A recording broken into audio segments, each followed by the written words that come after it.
We have an opportunity to thank all of you for that, and the other thing is we don't have a lot of politicians up our wazoo this year, do we? Because it's not an election year. Mike Reed told me one thing, if I follow one of these steps: seize the opportunity when you have it, so I'm going to seize the opportunity this evening. I can't imagine a mother and a father feeling as proud as they should feel to recognize that their son and their grandchildren have dedicated, and their spouses and their girlfriends have dedicated so much time to the Clear Spring Volunteer Fire Company. That's why we've named this award the Michael L. Reed Volunteer of the Year Award, for what Michael Reed has done. But his parents has got to feel the wonderful pride. Can you imagine that? When you look up here and see each of them keep getting award after award after award, and you're thinking, that's dedication. That's volunteer. Can you imagine that in a family? That's what this is all about. It's one big family. To give you a little perspective of what Mike does, he spends at least 60 hours a week here, and at a measly $10 an hour.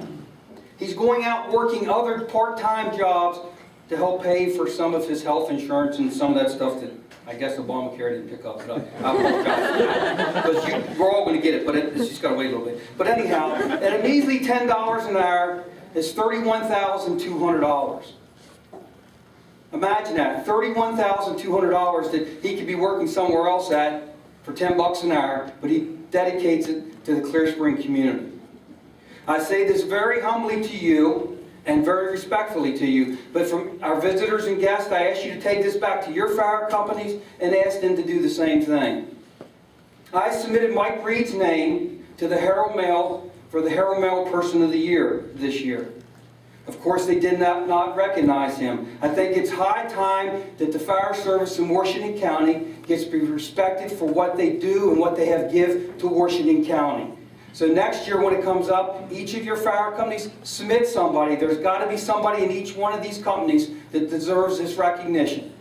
Let the Herald Mail know that we're not going to be silent anymore, and that they need to respect and appreciate what the volunteer fire and EMS, this is not to slight the EMS at all, what they do and what they give to this. Because if you look at Mike's time and you just start, the line that went around this room of the hours for training in one department.